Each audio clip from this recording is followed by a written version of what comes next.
welcome back to my YouTube channel. ඉතින් හැමෝම තමන්ගේ වැඩ ටික හොඳට කරගෙන පරිස්සමින් ඉන්නවා ඇති කියලා මම හිතනවා. අද මේ වීඩියෝ එකෙන් මම කතා කරන්න යන්නේ ගොඩාක් අය මගෙන් රික්වෙස්ට් කරපු ටොපික් එකක්. ඒ කියන්නේ මම ICT වලට ඒකක් ගන්න වැඩ කරපු විදිහ. A level ICT වලට ඒකක් ගන්න වැඩ කරපු විදිහ. ඉතින් මං හිතුවා මම කරපු ඔක්කොම දේවල් එක වීඩියෝ එකකින් ඔයාලට අරගෙන එන්න ඕනේ කියලා. මොකද දැන් මට ඇවිල්ලා තියෙන ප්‍රශ්න දිහා බලපුවාම මට හිතුණා ඒ ඔක්කොටම මේ එක වීඩියෝ එකකින් උත්තර දුන්නා නම් හොඳයි කියලා. ඉතින් වැඩි කතා නැතුව අපි යන් වීඩියෝ එකට. කතාව පටන් ගන්න කලින් මගේ channel එකට අලුත් කෙනෙක් නම් මම අවසාදයෙන් පිළිගන්නවා අපේ A level video series එකට. මගේ නම සෙව්මිනි අලුත්ගම. මම දැනට පෙරදෙණි විශ්වවිද්‍යාලයේ ශාස්ත්‍ර පීඨයේ පළමු වසර අධ්‍යයන කටයුතු කරගෙන යන ගමන් තමයි ඉන්නේ. ඒ ගමන් මගේ A level experience එක මම A levels වලට වැඩ කරපු විදිහ තමයි මේ දවස්වල අපි කතා කරගෙන යන්නේ. හරි. දැන් අපි කොහෙන්ද පටන් ගන්නෙ? මම A level වලට පාඩම් කරපු තැන ඉඳන් අපි පටන් ගමු.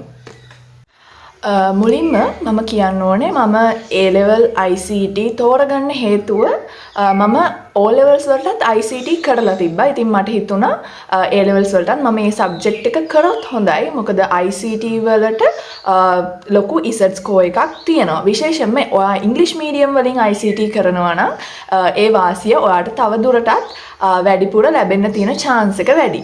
ඉතින් මම O levels වලට ICT කරා. ඒ වගේම මම A levels වලටත් ICT තෝරගත්තා. ඊට පස්සේ A levels වලට ගියාට පස්සේ මුලින්ම සාමාන්‍ය විදිහට ඉස්කෝලේ වැඩ කටයුතු ටික කරගෙන යන ගමන් මම ක්ලාස් එකකට ජොයින් වුණා. ඒත් එක්ක මම සාමාන්‍ය විදිහට මගේ වැඩ ටික කරගෙන ගියා. පාඩම් කරපු හැටි ගැන කිව්වොත් එහෙම සාමාන්‍යයෙන් මම පටන් ගත්ත දවසේ ඉඳන් ඉතින් පාඩම් කරන්න පටන් ගත්තේ නෑ. රයිට්? නිකන් සාමාන්‍ය විදිහට කරගෙන ගියා. ඊට පස්සේ පළවෙනි ටර්ම් ටෙස්ට් එක එතනනේ සාමාන්‍යයෙන් අපි හිත පොඩ්ඩක් බය තැන. ඒ කියන්නේ පළවෙනියෙන්ම ගිහිල්ලා A levels වලට ගිය දවසේම ඉඳන්ම පළවෙනි ටර්ම් ටෙස්ට් එක දක්වා අපි එච්චර normal එකේ වැඩ කරගෙන යනවා. එච්චර ගණන් ගන්න නෑනේ. ඉතින් මම සාමාන්‍ය විදිහට වැඩ ටික කරගෙන ගියා. පළවෙනි ටර්ම් ටෙස්ට් එකේ මට ලකුණු 86ක් තිබ්බා. ඉතින් මම එතකොට පාඩම් කරනවා කියලා කරේ සාමාන්‍ය විදිහට ඉස්කෝලේ දුන්න නෝට් එකයි ක්ලාස් එකේ දුන්න නෝට් එකයි normal විදිහට අපි අර O levels කාලේ පාඩම් කරනවා වගේ පාඩම් කරගෙන ගියපු එක. මොකද මුලින්ම අපිට තියෙන්නේ introduction to computer, ඊට පස්සේ computer evolution එක, ඊට පස්සේ number system ඔය වගේ පොඩි පොඩි පාඩම් ටිකක් නේ අපිට එන්නේ. මට මතක විදිහට operating system පටන් ගන්නෙත් නැහැ. පළවෙනි term එක වෙනකොට මුල් පාඩම් 4 වගේ තමයි අපිට කරන්න තියෙන්නේ. ඉතින් ඒ ටික මම සාමාන්‍ය විදිහට පාඩම් කරගෙන ගිහිල්ලා පළවෙනි ටර්ම් ටෙස්ට් එකේ මට ලකුණු 86ක් තිබ්බා. රයිට්? ඊට පස්සේ දෙවෙනි වාරේ, තුන්වෙනි වාරේ එහෙම 12 වසර, 13 වසර වගේ ඔන්න දැන් කාලය ගත වෙලා ගියා. ඊට පස්සේ ටික ලකුණු අඩු වෙන්න පටන් ගත්තා. ඔන්න ඔතනදී තමයි ගොඩක් අය බය වෙන තැන. රයිට්? මුලින්ම ලකුණු හොඳට තියෙනවා. හැබැයි ටික අනිවාර්යයෙන්ම පොඩි හරි අඩුවීමක් අපිට දකින්න පුළුවන්.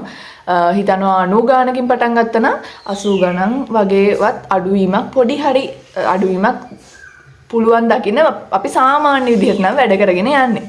ඉතින් මටත් ඒක ඒ විදිහටම එක්ස්පීරියන්ස් කරන්න ලැබුණා. ඒ අතර වාරේ මම ගියපු ක්ලාස් එක නතර වුණා. ඒ ක්ලාස් එක 12 වසරේ මැද වගේ වෙනකොට ඒ ක්ලාස් එක නතර වුණා. ඊට පස්සේ මාස 3ක් මම කිසිම ක්ලාස් එකකට ගියේ නැහැ. මාස 3ක් මම කිසිම ක්ලාස් එකකට ගියේ නැහැ. ඊට පස්සේ මගේ ලකුණු දැන් ටික අඩු වෙනවනේ. එතන මට ලොකු හිතට බය වැඩි වෙන්න පටන් ගත්තා. ඒත් මම සාමාන්‍ය විදිහටම තමයි පාඩම් කරගෙන ගියේ. ඒ කියන්නේ ගණන් හදන දේවල් මට number system පාඩමේ ලොකු ප්‍රශ්නයක් තිබ්බා මුල් කාලේ. ඒක මම cover කරගත්තේ YouTube video series එකක් බලලා. ඊට පස්සේ operating system වගේ පාඩම් වලදී මට ආපු ලොකුම ගැටලුව තමයි අපිට ඉස්කෝලේදී දෙන තියරි පාර්ට් එකයි අපි ක්ලාසස් වලින් හරි මට එතකොට මම ක්ලාස් එකට ගියේ නැහැ. එතකොට මම ගොඩක් වෙලාවට ඉන්ටර්නෙට් එකෙන් තමයි දේවල් හොයාගන්න try කරේ. එතකොට ඒ ලැබුණු දේවලුයි මම පොත් පාවිච්චි කරා සමහර වෙලාවට සමහර දේවල් හොයාගන්න. එතනින් එක පොතක් තියෙනවා මේ මෙන්න මේ පොත. සමහර විට මේ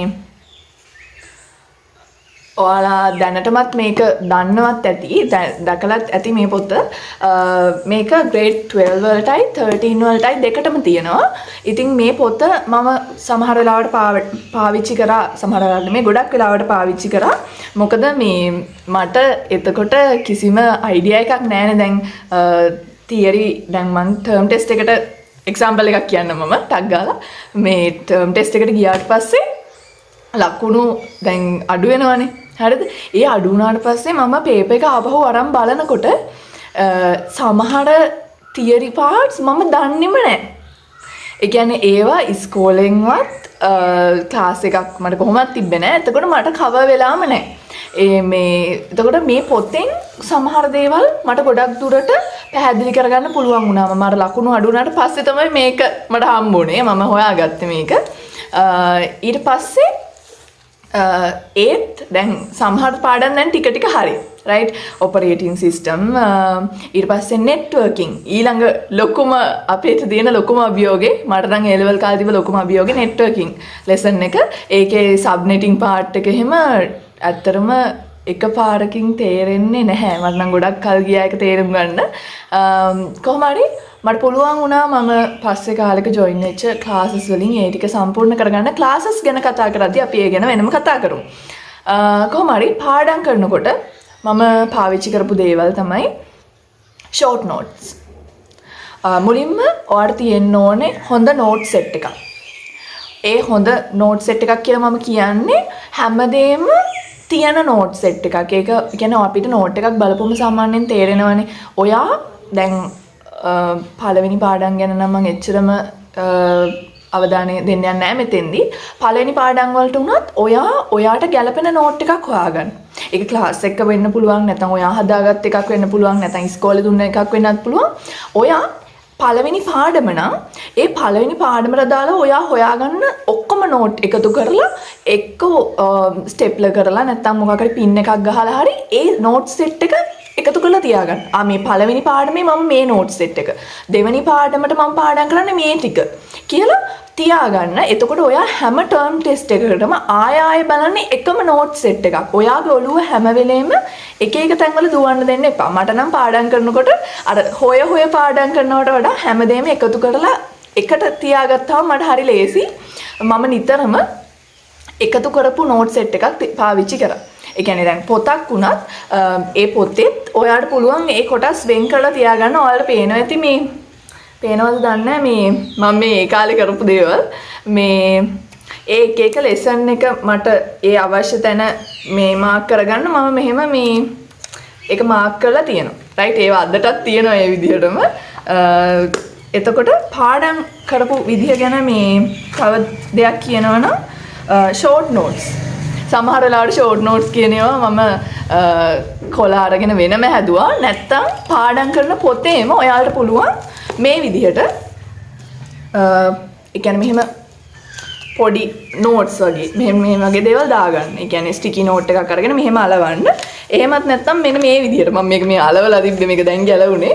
මෙන්න මෙහෙම මේ වෙනම කොලයක ලියලා මේ Tamanට අදාළ නෝට් එක ඒ කියන්නේ Tamanට මොන හරි මතක තියාගන්න දෙයක් තියෙනවා නම් ඒක මේ විදිහට අලවලා තියාගන්න පුළුවන්.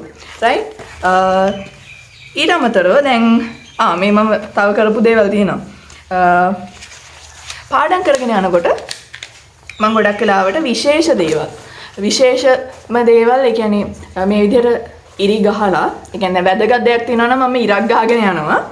මේ ඒ වගේම මොන හරි ඩෙෆිනිෂන් එකක් තියෙනවනේ. දැන් මගේ නංගි කෙනෙක් අහලා තිබ්බා ඩෙෆිනිෂන්ස් පාඩම් කරන්නේ කොහොමද කියලා. එතකොට ඩෙෆිනිෂන්ස් පාඩම් කරන මම පාවිච්චි කරේ දැන් ඉන්ෆෝමේෂන් කියන්නේ මොකක්ද කියලා වාට මතක තියාගන්න ඕන. ඉන්ෆෝමේෂන් කියන එක මම කරපු විදිය මේ කියන්නේ ඉන්ෆෝමේෂන් කියන එක highlight කරලා ඒක ඒකේ ඩෙෆිනිෂන් එකට ඉරක් ගහගන්න. එතකොට ඔයාලට පේනවනේ.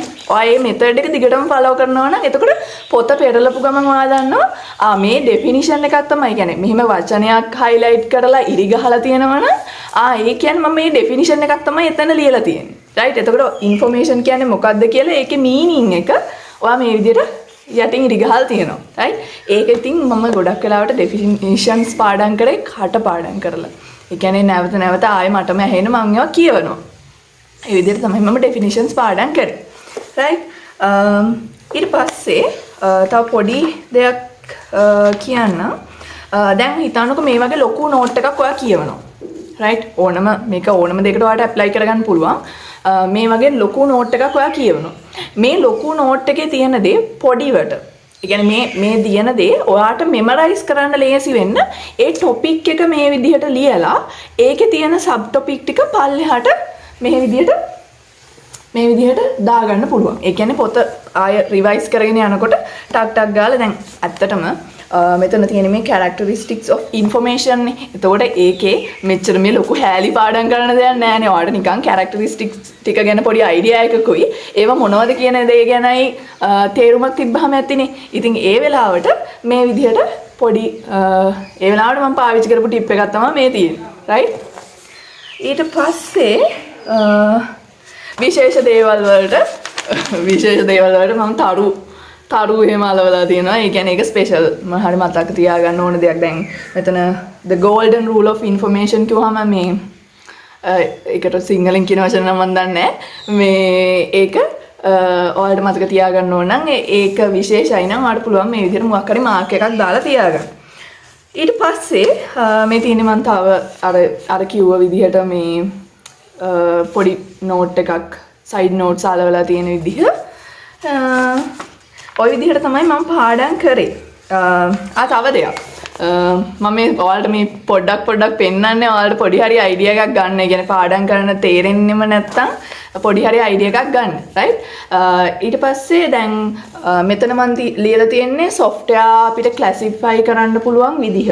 ඒ කියන්නේ ඒක මම diagram එකක් විදිහට ඇඳලා ලියලා තියෙනවා. පොඩි නෝට් එකක් දාලා තියෙනවා. ඒ වගේම මේ ඔයාලට පෙන්වන්න ඇති මේ සමහර දේවල් රවුම් කරලා තියෙනවා. ඔයාලගේ මෙහෙමයි.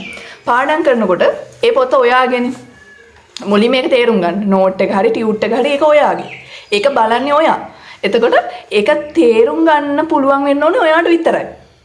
ඇයි මේ රවුම් කරලා තියෙන්නේ? ඇයි මේ ඉරි ගහලා තියෙන්නේ? ඇයි highlight කරලා තියෙන්නේ? මොන colors වලින්ද highlight කරන්නේ? ඒ හැමදේම ඔයා නිදහසේ කරන්නේ. ඒක ඔයාට නිදහස ඔයා දෙන්න. right? ඉතින් ඒ විදිහට තමයි මම පාඩම් කරන දේවල් කරේ. right? ගොඩක් අය මගෙන් පාඩම් කරේ කොහොමද කියලා අහුවානේ. ගොඩක් වෙලාවට මම පාවිච්චි කරේ short notes. එතකොට මේ විදිහට notes highlight කරලා side notes දාලා ඒ විදිහට තමයි පාඩම් කරේ. පාඩම් කරපු දේවල් ගැන මට කියන්න තියෙන්නේ ඒ ටික තමයි. හරි. ඊට පස්සේ අපි කතා කරමු past papers කරපු විදිහ ගැන.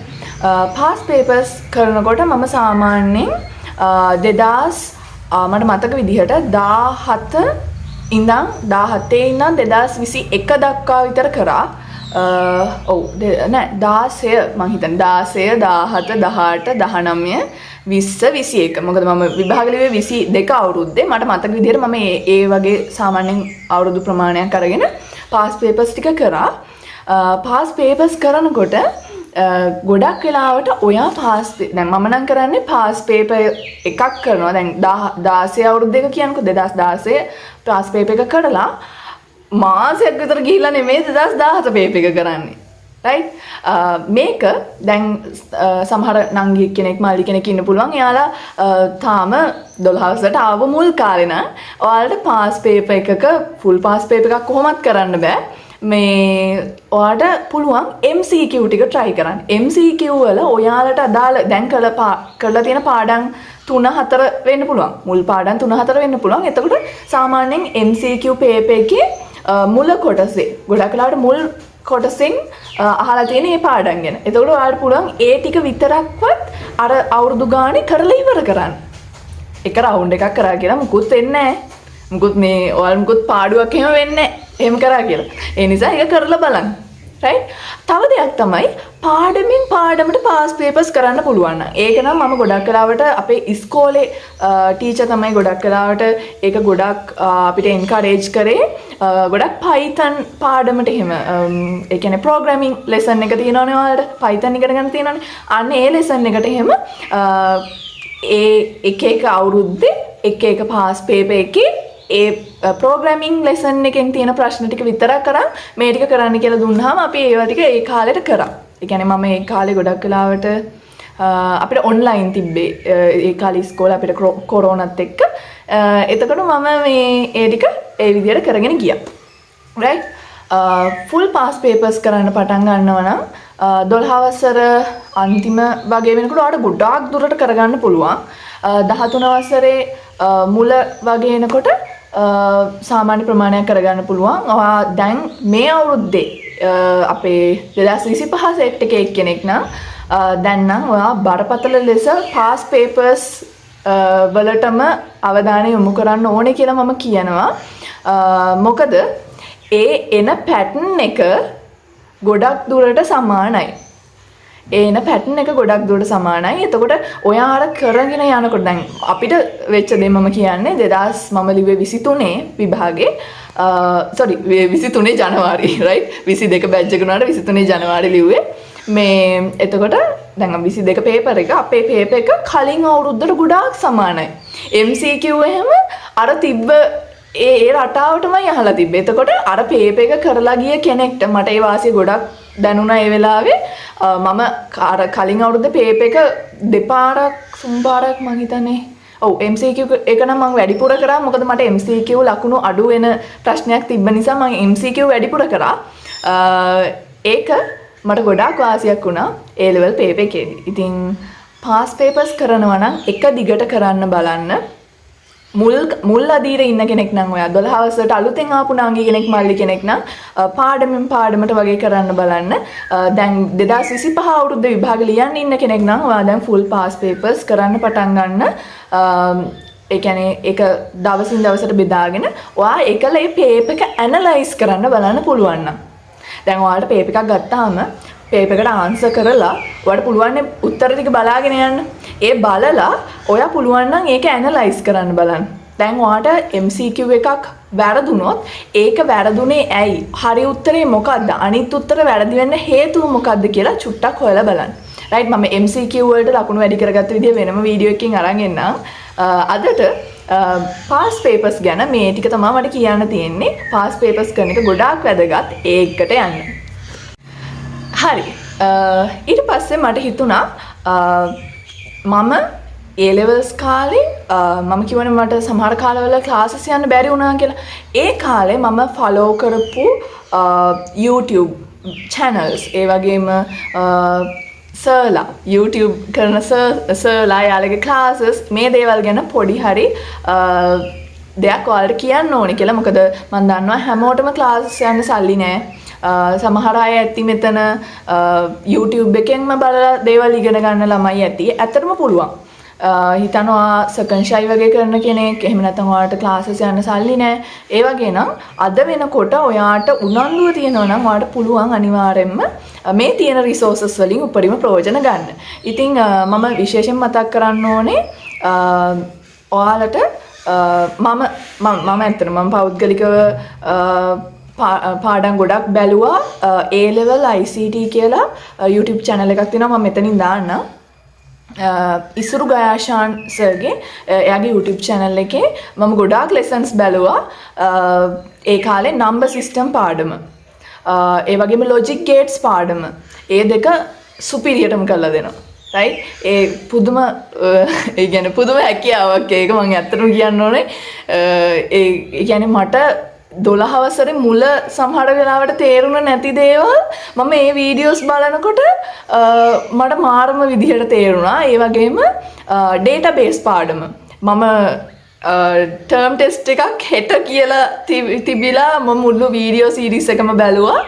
එතනින් තමයි මට ඒ පාඩම කව වුණේ. ඉතින් ඒ විදිහට ඔයාලට මොනවා හරි ගන්න දෙයක් තියෙනවා නම් අනිවාර්යෙන්ම ඒ දේවල් වලින් ප්‍රයෝජන ගන්න. මොකද ඒවා YouTube එකේ තියෙන්නේ.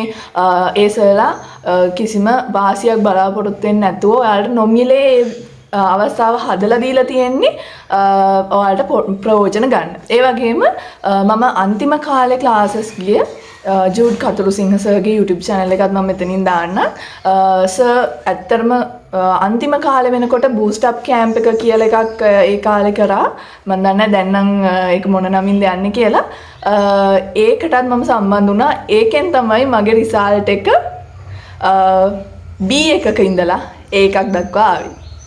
අන්තිම මොහොතේ මට ලැබුණු සපෝට් එක මම ගත්ත සපෝට් එක ඇත්තටම ඒක ගොඩාක් වටිනවා මට අද වෙනකොට හිතනකොට. නැත්තම් මගේ රිසල්ට් එක B එකක් වෙන්න තිබ්බා. ඉතින් ඒ YouTube channels දෙකටම ඔයාලට ගිහින් බලන්න පුළුවන්. සර්ලා පාඩම් පැහැදිලි කරලා දීලා තියෙනවා. ඒ දේවල් ඔයාලට ප්‍රයෝජනෙට ගන්න පුළුවන්. ඒ වගේම මම හිතනවා අද වෙනකොට DP Education වගේ YouTube channels තියෙනවා. මම එකක් මෙතනින් දාන්නම්. මම මේ channels ඔක්කොම links පහලින් දාලා තියෙන description එකේ ඔයාලට ගිහින් බලන්න පුළුවන්. ඒ දේවල් වලින් ප්‍රයෝජන ගන්න. ඒ වගේම past papers download කරගන්න ඔයාලට website එකක් නැත්නම් ඒවටත් website තියෙනවා. මම ඒවත් පුළුවන් වුණොත් අනිවාර්යයෙන්ම description එකේ දාලා තියෙනවා. මම ওই විදිහට තමයි YouTube එකේ තියෙන resources වලින් ප්‍රයෝජන ගත්තේ මගේ A level කාලේ ICT වලට. හරි. දැන් අපි වීඩියෝ එකේ අන්තිම ටිකට ඇවිල්ලා තියෙන්නේ. දැන් මම කියන්න යන්නේ මම B එකක ඉඳලා කොහොමද A එකක් දක්වා ආවේ. ඇත්තට මේ ගමන ගැන කියනවා නම් ඒක ටිකක් ඒක කොහොමත් ලේසි වුණේ නැහැ මට. මම අන්තිම මම කලින් වීඩියෝ එකකත් මේක කිව්වා. grade 13 වල 13 වසරේ අන්තිම term test එකේ මට ලකුණු 72යි තිබ්බේ. ඉතින් 72 ඉඳලා 72 කිව්වට ඕක අපි හිතමුකෝ A levels වලට යනකොට තව ලකුණු අඩු වෙන්න පුළුවන්. right? මට බරපතල ප්‍රශ්නයක් තිබ්බා MCQ සම්බන්ධයෙන්. MCQ ලකුණු 50න් 20කුත් මට තිබිලා දිනවා.